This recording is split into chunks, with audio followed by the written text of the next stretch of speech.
Marie, should we turn our videos off to start? Nope, you can leave them on.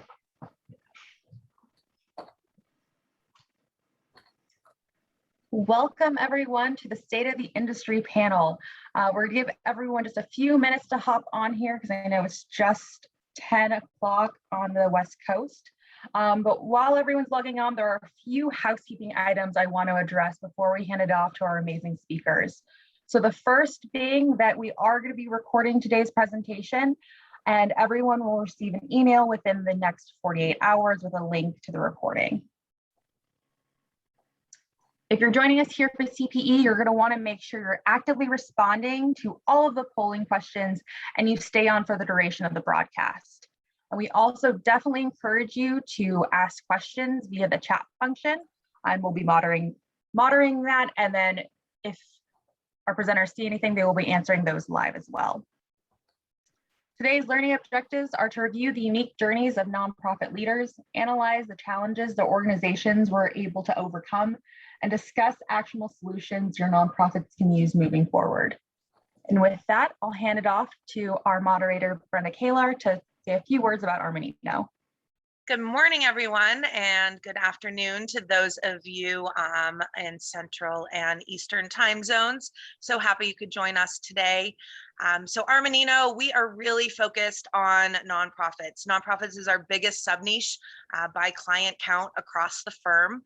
We have split down nonprofit into multiple different subsectors and sub-niches, as we call them here, because we do understand that all nonprofits are not created equal, that somebody in education is focused on something different than an association or a museum or a performing arts organization. So we've really specialized our talent here at Armanino into these various sub-niches.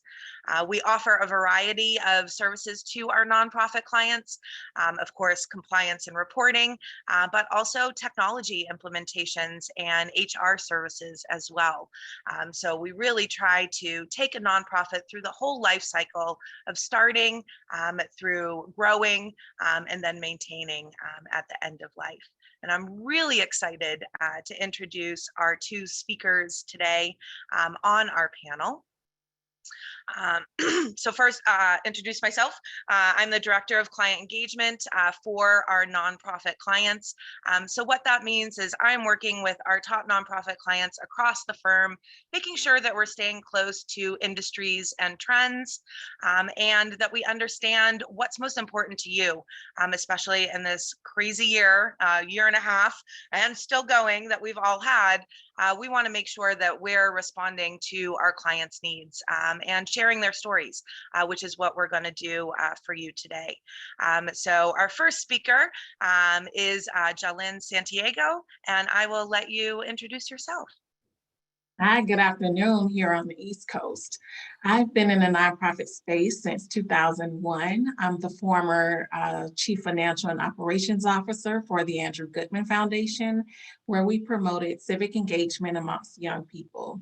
My responsibilities included everything from the back office, strategic planning, work culture, human resources, and IT. And I'm so happy to be here today. Thanks for joining us. We also have Denise Schaefer from the Buffalo Zoo. Try to combine your two names there. Please introduce yourself as well and your organization. Okay, I'm Denise Schaefer. I'm the Chief Financial Officer at the Buffalo Zoo. We are in Buffalo, New York on the East Coast. And I am in charge of finances, I'm in charge of HR, and I'm in charge of IT. Our zoo is relatively small in comparison to zoos, in that we are about 23 acres, but we have a lot to offer in our small zoo. And the pandemic has been an interesting time for us. So I'm glad to be here. Noticing a trend that not one of you is just focused on finance. Awesome. So before we launch into our program today, I know many of you are here for the CPE. So Marie, let's go ahead and launch our first polling question. Great. So our first poll is, did your organization have an internal plan to deal with the effects of a crisis such as COVID-19? So yes, we were able to put the plan to action. Yes, but we learned there were holes in our plan, or no, because of COVID-19, we've started to create a plan, or no, we still don't have an internal plan for the future. So we'll give everyone just a few seconds to get those in. I think this is something we all learned a lot about this year, about how good or present our crisis response plans were, and where we needed some additional help here. And we'll go ahead and close the polls in 3, 2, 1. All right, kind of what we expected, a little bit all over the place. Folks are starting to create one. It looks like at least a third of you had a good plan. You were able to put that into action. That's wonderful. And others of you learned, where you maybe need to shore up some policies and procedures there. So I think that's great. Jalynn or Denise, what about your personal crisis plans? Maybe you first, Jalynn. How did you respond with your crisis plan? Were you able to put it into place, or you working on creating one now? We had to work on creating one. So we definitely fell into 36%. All right. Nothing quite like building a boat in the middle of the ocean, right? What about you, Denise, and the zoo? Same thing. I mean, we have many different types of crises that could happen at a zoo, like animal escapes, but we did not have anything, for a pandemic. So that was something new for us. Right. It's interesting, you think you have a good plan in place, but not for the crisis that we're experiencing. Like here in San Francisco, we're real experienced at earthquake and planning there, but not for everybody going fully remote for a year and a half. That plan didn't exist. So it's interesting to think about it that way. What would you say has been your biggest challenge this last year, aside from having to create a crisis plan? What were you most focused on? And Jalynn, we can start with you.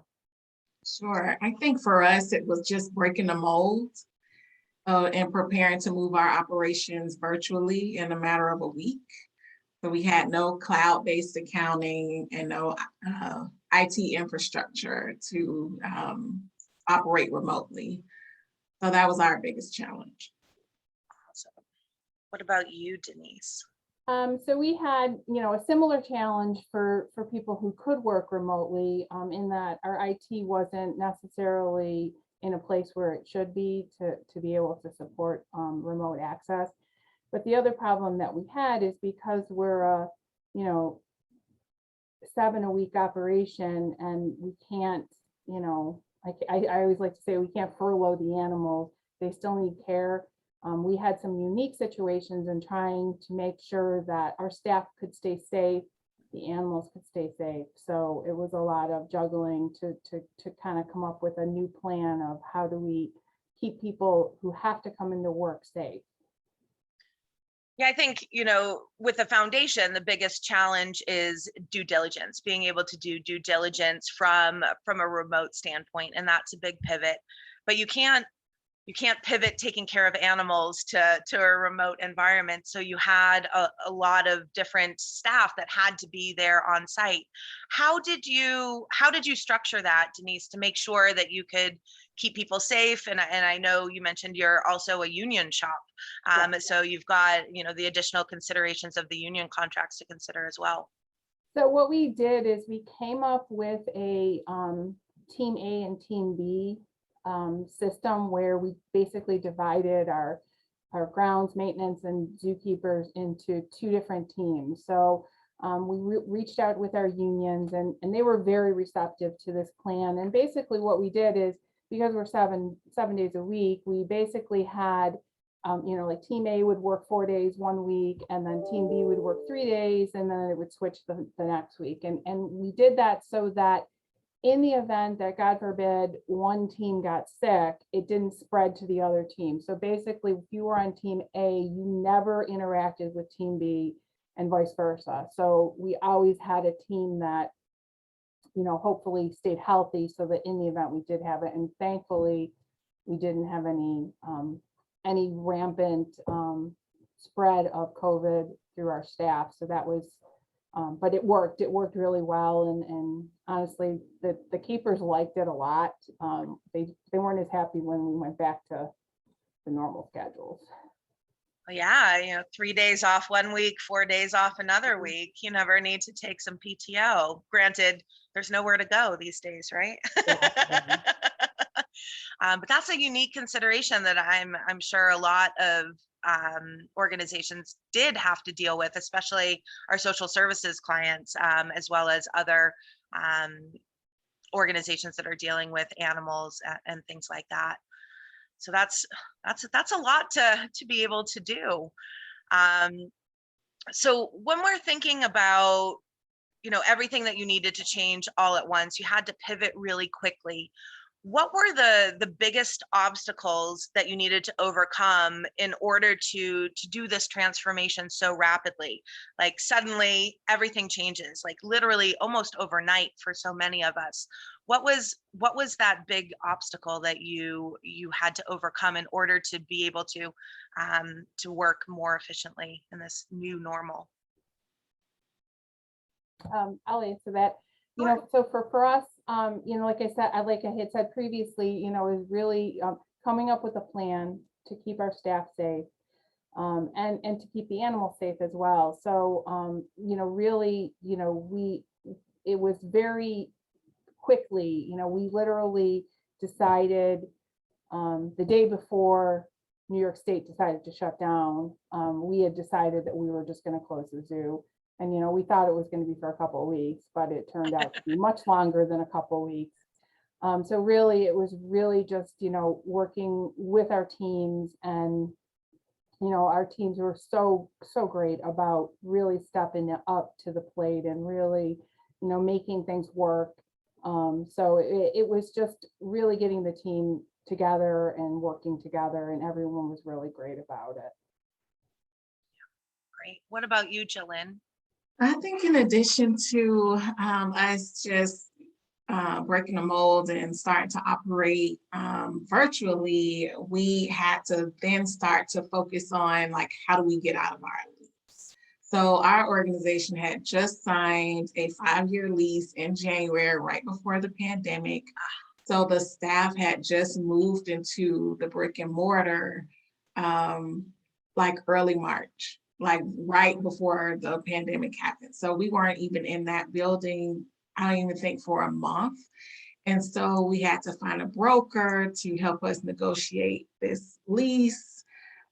We actually, you know, lost some money on build out and those sorts of things. And then just the overall cash flow implication of having to negotiate that long-term lease. So it was a 2.5 upfront cost for us, 2.5 years worth of lease payments, to get us out of that lease.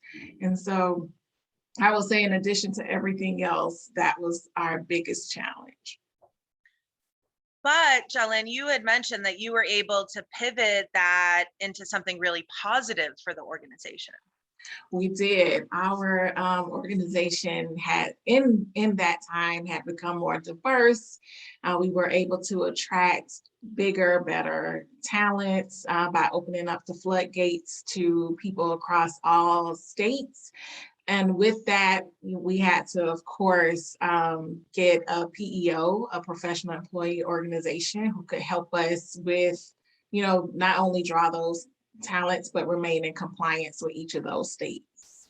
So that was the positive, yes. So now you're operating as a fully virtual organization. Fully virtual, yes.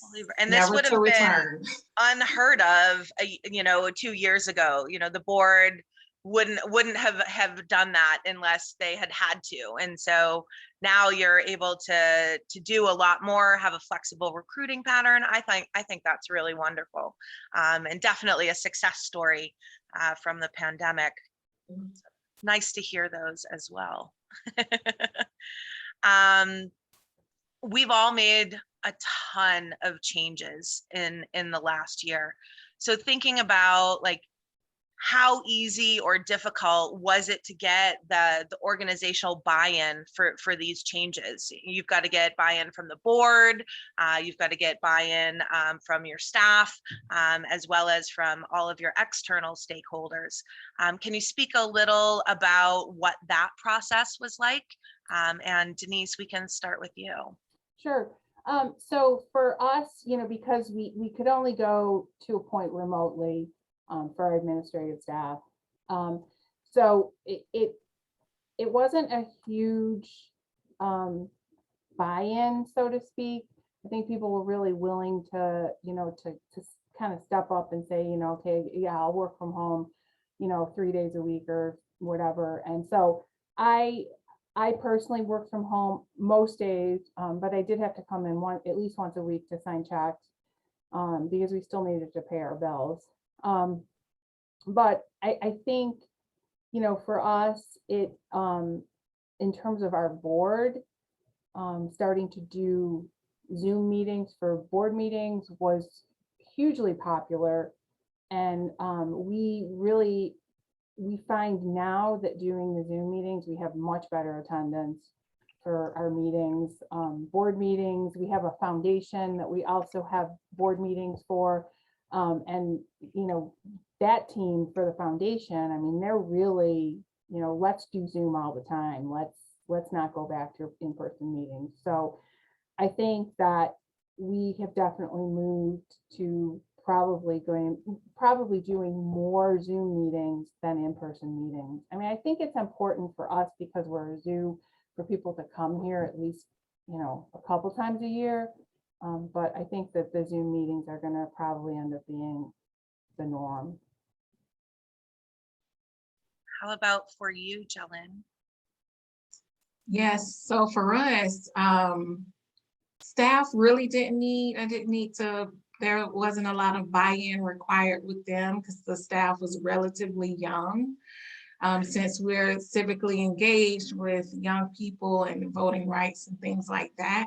So they were completely flexible regarding that, but the board, because they were so used to traditional brick and mortar and face-to-face meetings and weren't as technologically savvy, we did have to, twist their arm a little bit, but it's been great for them because it gave them an opportunity to really understand how remote work operates and operations, how it could just expand your network and your opportunity and even your footprint. So it's been good in that regard for them. So yeah, just the board, we had to create that buy-in. Staff were completely open. They're like, let's do it. And it's interesting as we pivot into this culture, because you're going to be a fully virtual organization like forevermore, right? Until something else changes that for some reason. So that's a big culture shift for the organization as well to move to that. One of the things that came up prior to the pandemic with people working from home is that people were, bosses, managers, it's hard to manage people when you can't see them. Having, people in seats where you can see them, make sure they're being productive. Did you find, I've seen a lot of studies over the last couple of years or last couple of months about the last couple of years that they have found that people have been more productive. And I know I, for one, back to back Zoom meeting to Zoom meeting to Zoom meeting, as you mentioned. I'd like to have less of that maybe a little bit, but did you find that people were more engaged and more productive when working from home as well? I did. I think one of the things I encourage the staff to do is, although we aren't having face-to-face meetings and Zoom meetings and Zoom fatigue can become very real, is to still schedule that focus time where you have the ability to just have heads down work. So making sure, because you became like more calendar reliant, more reliant on everything, sharing calendars, everything, cloud-based at this point. You can see who's active in the chat, who's not, so just embracing all of those tools. So for us, it was still a matter of like, yes, you still need to have your own time to focus, and without having the in-person knocks on your doors, you can still have those interruptions. So still calendaring off that time to just take care of your administrative needs. Yeah, I think in a lot of ways, like Microsoft Teams took the place of those hallway conversations. It's like, hey, quick question, and using that chat. I know a lot of people using Slack and other programs like that as well to communicate. What about for your organization, your team, Denise? So, we did have, obviously the remote, using either Zoom or Teams. But a lot of times it was just, for me, my staff is relatively, I have only a few people that I supervise. And so for me, a lot of times it would just be like, give them a call once a day or something, just to kind of, because you kind of miss that interaction, and sometimes over Zoom, it's not the same as picking up the phone and talking to someone. So I think that, we did that a lot. And sometimes, it would just be a matter of, I would text someone and say, can I call you? Or they would text me, can I call you? And that worked out really well for us, when we were remote, to have that. But, people still had to come in, even if, but we kind of had a plan, so that everyone wasn't here on the same day. It's been an interesting way to pivot the management skills, instead of having, being able to see people or in their seats, it's like you've got a daily stand up or a check-in or noticing if they're active in the chat. And I think being able to pivot as managers is very important as well, to allow, the employees and the staff to have that freedom to be, creative and to really give their all to their roles when things are crazy. So kind of pivoting a little bit, if we were to look back on the past 18 months or so, what would you say that you're most proud of in terms of how the organization has been able to adapt to the pandemic? And Denise, why don't we start with you?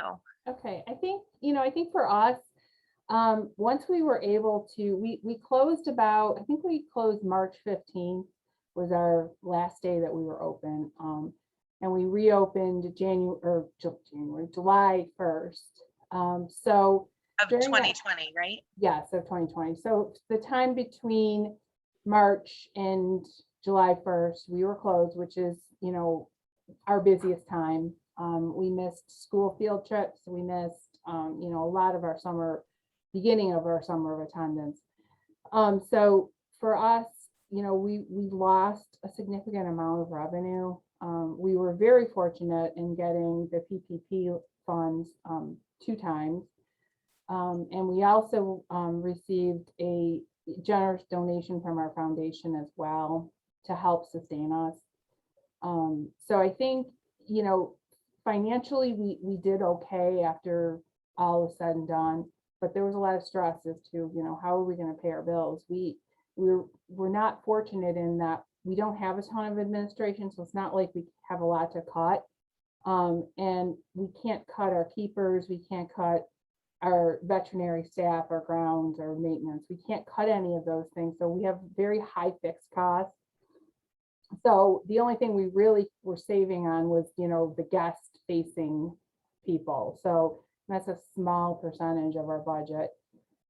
So for us, it was really just, trying to figure out what we could do and what we couldn't do. And our staff did a phenomenal job in working within, a tighter budget than normal. But then when we reopened, it was, getting the buy-in from our guests to wear masks. And so that was hard at first because, we were all masks regardless of whether you were outdoors or not. So that was tough.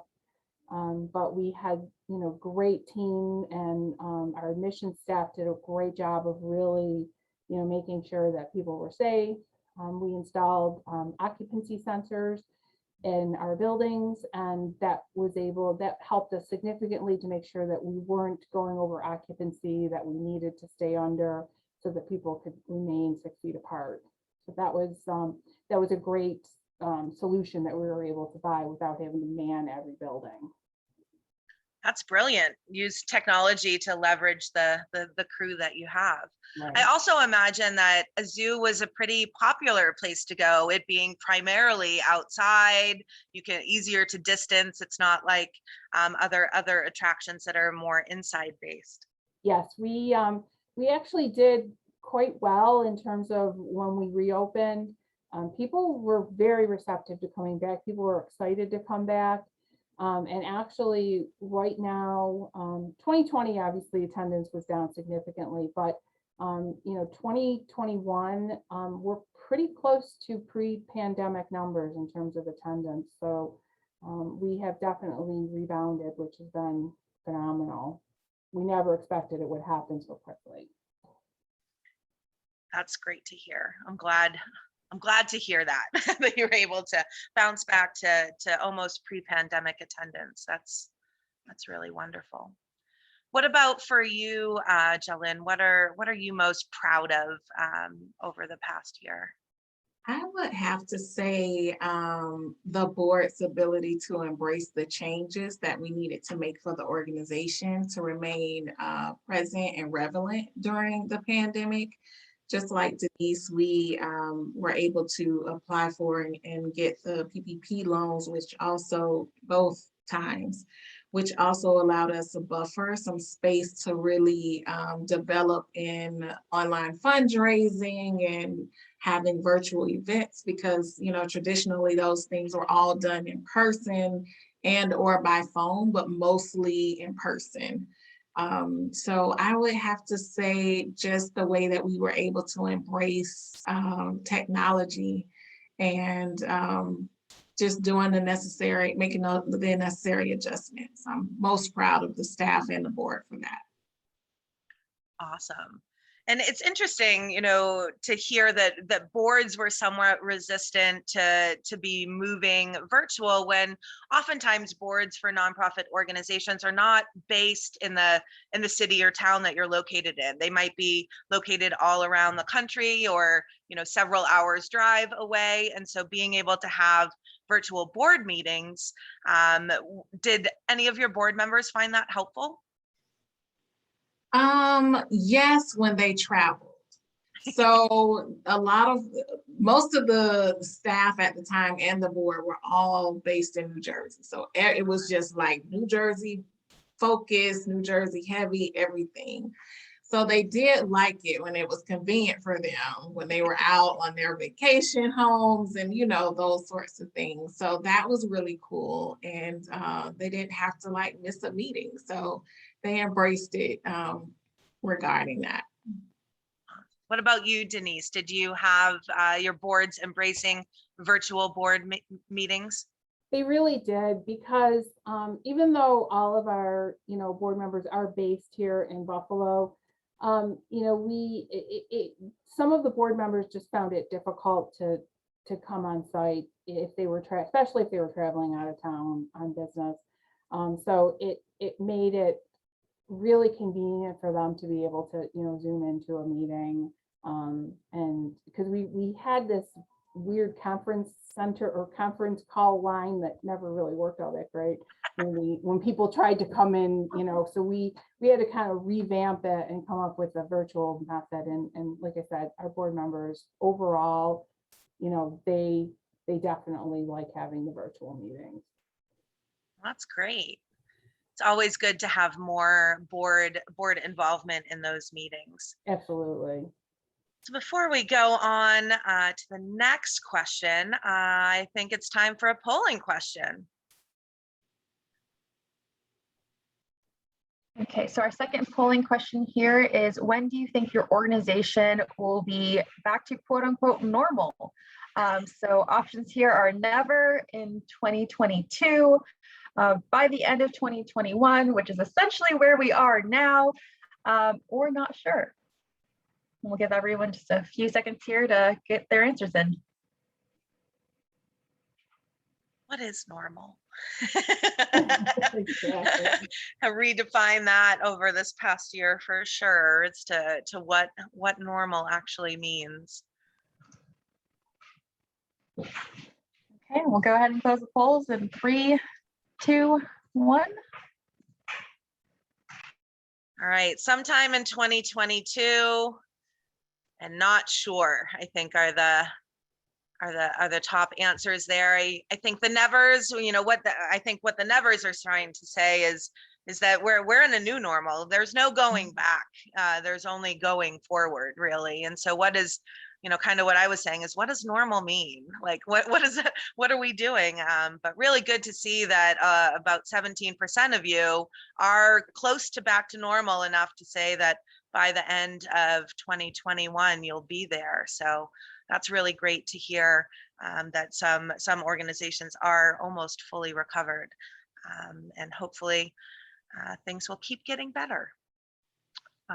So we've talked a lot about your successes, the things that you're proud about and things like that. What about the things that didn't work out so great? Is there anything that you would have done differently over the last year? Jalen, we can start with you. Yeah, I think we would have moved to cloud-based accounting much sooner, and tried to figure out our IT infrastructure like sooner, because that was a wave quite some time ago. So just trying to break out of the traditional molds a little bit sooner, I think is what we would have done better.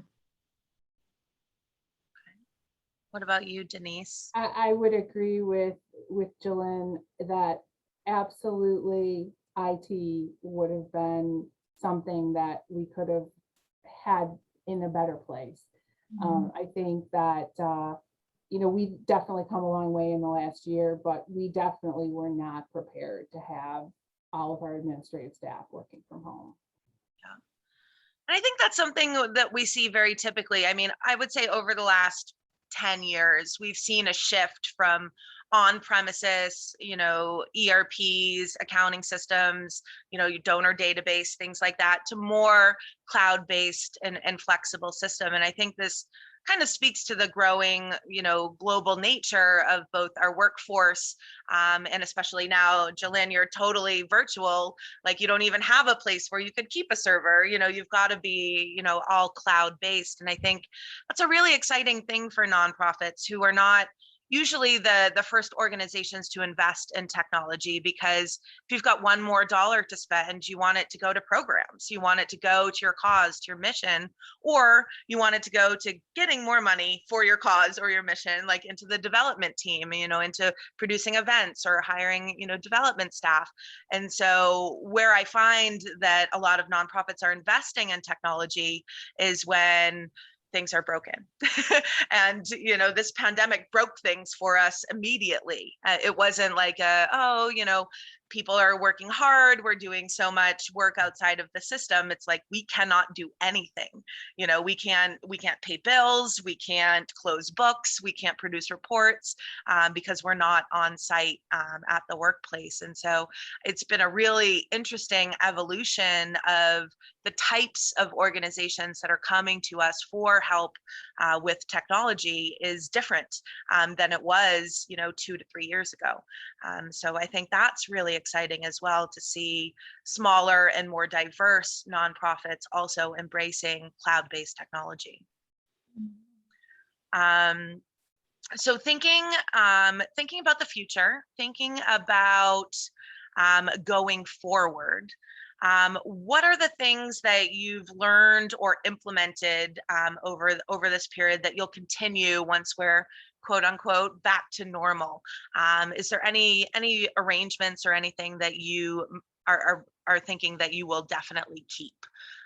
And Jalen, we can start with you. Well, I think our virtual fundraising events, once we learned how to like master it, the breakout rooms, the networking sessions, like all of those things that we were able to really hone in on and get creative with, The virtual fundraising events as well as the briefings will remain virtual for sure. That's awesome. What about you, Denise? I think for us, we've kind of been able to allow some of our staff a little more flexibility in their schedules. And even though we are primarily back in the office, there's still some flexibility as to, what days you're in the office. And if, you need to work from home for whatever reason, I think that, we were definitely not in that position before. But what's interesting is that throughout the pandemic, we actually were going through our master plan, which is a process that we go through every 20 years or so. So it was interesting doing a master plan during a pandemic. So we definitely thought of new things that we would not have thought of prior to the pandemic. Can you expand a little bit more on that? Yeah, so it's, really looking at our infrastructure and how things are set up and where things are in the zoo. With our master plan, it's going to be a complete change of the way we do business and how we do it and where things are located. Right now, everything's kind of scattered all over the place. There's not a great order to it. And so we kind of have thought of, well, what happens if we did, we moved the vet hospital next to, the entrance or the exit in the back of the zoo rather than having it up at the front of the zoo. Because some of our back of house things then end up in the zoo as opposed to outside the zoo. And I think that, those are the kinds of things that we looked at, which we may not have done before, to really have a separate back of house as opposed to having things just within the zoo. So I think that those are some of the interesting things that came out of it. Yeah. It's like one of those things, it's so easy to maintain the status quo rather than move, everything in your zoo and like pick everything up and then start over and really rearrange from scratch. Like if we hadn't built this building like 10 years after we opened, like what would we have put in here? Right, exactly. That's an interesting question. And Jalen, I'd like to circle back to your online fundraising events. I know that's something probably almost everybody on this call has done over the last year and a half. Can you talk a little bit more about the types of fundraising events that you were having? You mentioned breakout rooms and networking. What kind of events were you doing online? We started allowing our board members to host event virtually, and it kind of started as a contest for who can bring in the most amount of guests and who can have who can win the prize, and we had all these little accolades built in. So it was super cool. We also just in our briefings that we would normally have in person with our funders, that's where we had those briefings was virtually. So that was really cool. And just we became so creative with our slide decks and the stories of the students and how we incorporated videos into everything. The development team was really amazing. I love that you're fostering some healthy competition amongst your board members.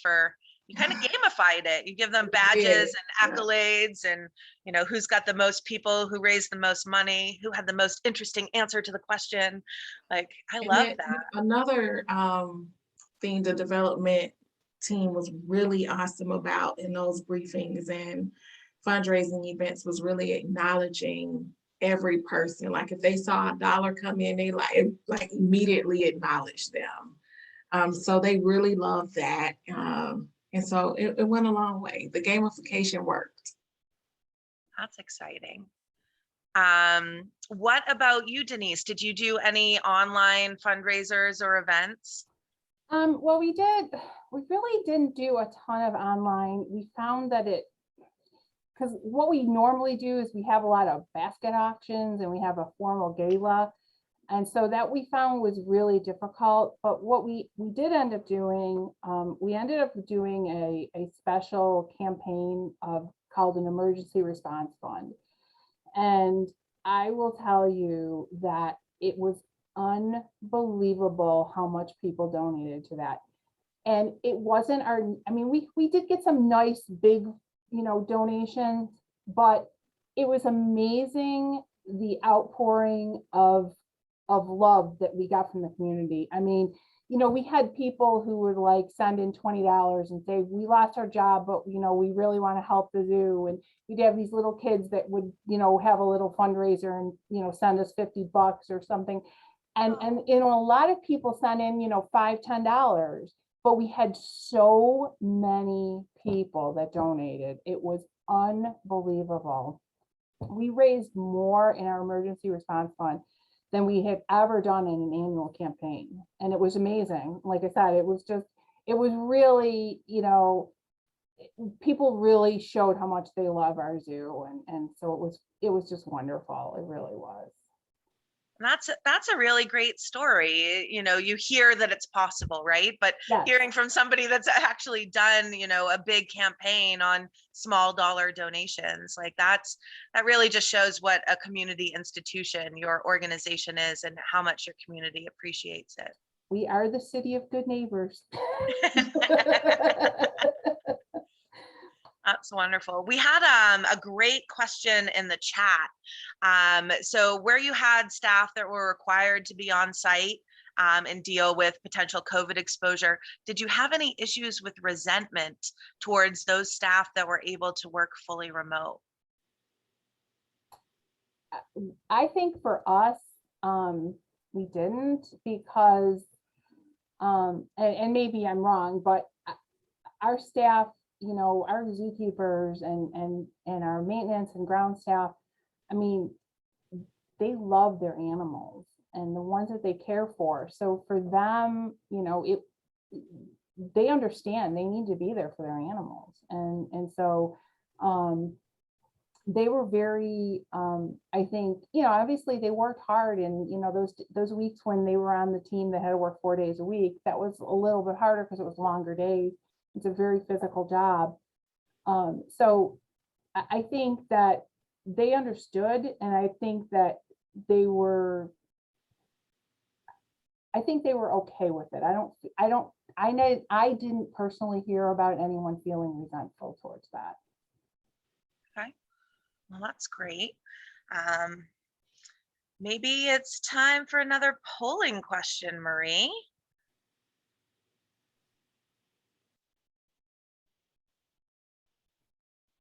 Okay, so our third polling question here is, besides revenue, what were the biggest challenges you have faced as a result of the COVID-19 crisis?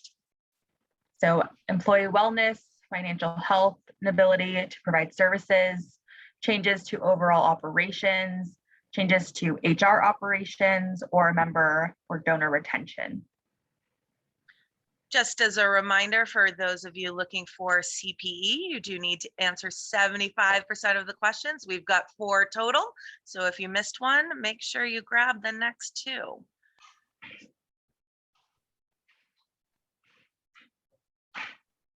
Okay. We'll go ahead and close the polls in 3, 2, 1.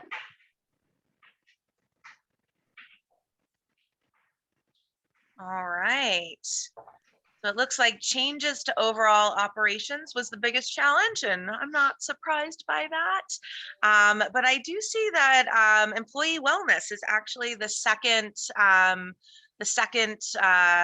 most popular answer. And I know here at Armanino, we did a lot of things addressing employee wellness, mental health, team days off, where the whole team takes the same day off so that nobody's missing any meetings, coming back to a deluge of emails. Can you ladies speak to any employee wellness programs that you implemented during COVID to help address, the staff well-being there? And Denise, we can start with you. Yeah, I was trying to think. I mean, we really didn't have anything in terms of employee wellness.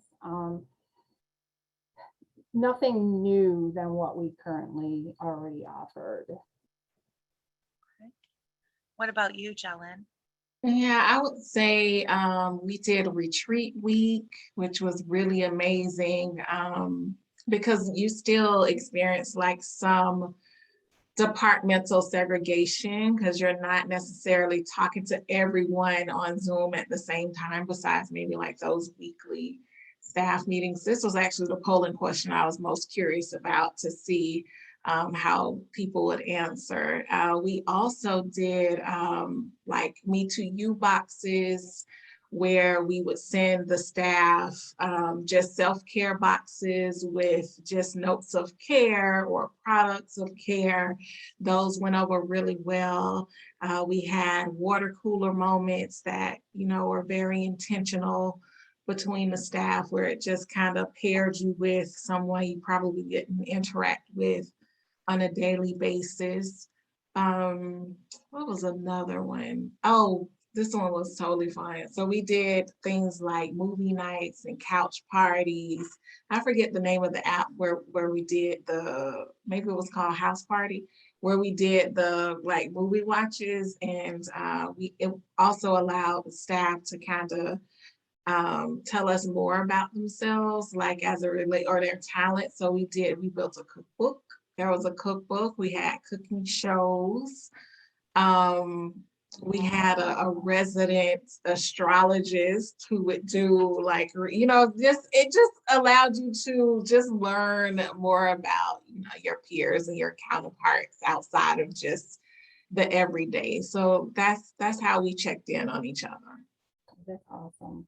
I think that's really wonderful. And I think this has been a really interesting period to like, you know, we often hear somebody, you know, them say like, you got to bring your whole self to work. And it's like, but what does that mean? And it's like having this opportunity to literally have a window into people's homes and lives and see, you know, their cats walk across the screen or their dogs bark or their kids, you know, run in, and, you know, just everybody's got a whole other life outside of work, and having to have a little window into that, I think has allowed people to some extent to bring more of their self to work, and to really realize like we're all people, we've all got all of these other things we're dealing with outside of the workplace, and really being able to have that window, I think has been really interesting and exciting to know people I've known for years, and in some cases a little bit differently and in a little bit different way, and to know more about them and to feel okay talking about those things.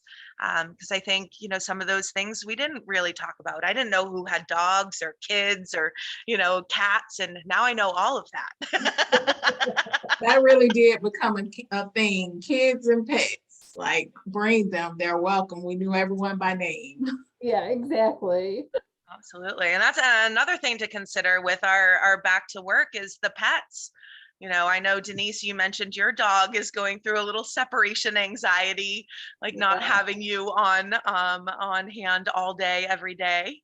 Yeah, he definitely, here's my pillow of him. Bean is definitely not liking that I'm not home every day, but he does go to daycare a couple days a week, so he still, you know, has some little interactions with his little friends. But it's definitely been, you know, it's been stressful. And then of course you worry about them, probably more than what they're really hurting. I think sometimes we put our emotions onto our pets, and I don't know if they necessarily feel as much as what we feel, but the guilt is real. So as we look towards, you know, returning, I know, Jalen, you are not returning to work. You are continuing virtual as an organization. Denise, is everybody back in the office, part-time, flex time? What does your back to work look like? Pretty much everyone is back to work in the office. you know, for some of our teams, it's just easier. You know, we have, you know, one of our staff who was working somewhat remotely is our communications manager. He obviously needs to be at the zoo because he films a lot of our little videos that go on Facebook and things like that. So, so he obviously has to be here. So most people have pretty much come back. I usually work one day at home, and most of my staff is similar, like one day a week. But we just implemented masks inside again at the zoo because our numbers are going up. So, you know, but everyone's pretty much back to work. Yeah. Back to normal plus masks. And I think that's the way a lot of people have been headed, is that, okay, we're good to start resuming normal activities, but masks inside for folks in some cases. Very cool. I think we have one more polling question for folks, Marie. All right. Yeah. So the last poll here is, how do you reduce any of the following due to the COVID-19 crisis? So capital expenditures, software and technology, office space, employee benefits, staff training and development, or staff in general, so hiring, layoffs, etc. Probably should have made this one multiple choice. I'm guessing people have reduced, so maybe just pick the one that you've reduced the most. If we've reduced stuff. This is our last polling question. So again, in order to get CP, you got to answer 75%. So hopefully this is your third or fourth question to answer today. Okay, we'll go ahead and close the polls in 3, 2, 1. All right. Capital expenditures. I know a lot of teams have deferred those, put off that, especially with the supply chain. Building materials, so expensive and hard to get. And that's assuming you can get a general contractor to return your phone calls. having wanted to do some stuff to my own house, I know this. And then staff training and development, as well as staff hiring, layoffs. I know a lot of organizations did furloughs or layoffs in the middle of 2020, as you know, we thought we were all going home for 2 weeks, and as it stretched on, especially in nonprofits, that cash flow is king. You know, revenue is nice, but I need cash in the door. And I remember when I was a controller, that's what kept me up at night was cash flow, making sure I had enough to pay payroll, to keep the lights on, to keep everybody there. That's what would wake me up in the middle of the night. And staff training and development. I'm sure, you know, as folks look to reopening, that there's going to be additional reinvestment in those areas to make sure that people are trained up. I know, you know, many people have children probably in school, and that, you know, you're realizing that those freshmen you're teaching, the last time they were in a full year of school was in 7th grade. And so that's a big developmental gap. And I expect we'll see something similar in staff, you know, where their own personal learning has kind of taken a little stasis for the last couple years. So really exciting to see what direction that goes in, and what opportunities we have to improve as we get back into this new normal. So we're almost at the end of time. So any closing thoughts? Jalyn, we can start with you. Closing thoughts. I would just say continue to just persevere through this time. Be open, as the pandemic has taught us nothing else is resilience, trying to be proactive, learning how to anticipate, and just, you know, overall, I think even in this time as well, healthy work culture is super important. If you're going to remain virtual or have some virtual days, what does that look like for your organization, a healthy work culture and maintaining that even in a virtual space? What about you, Denise? Final thoughts? Yeah, I think you know, really just it's taught us to be a little more flexible, maybe a little more understanding. I think that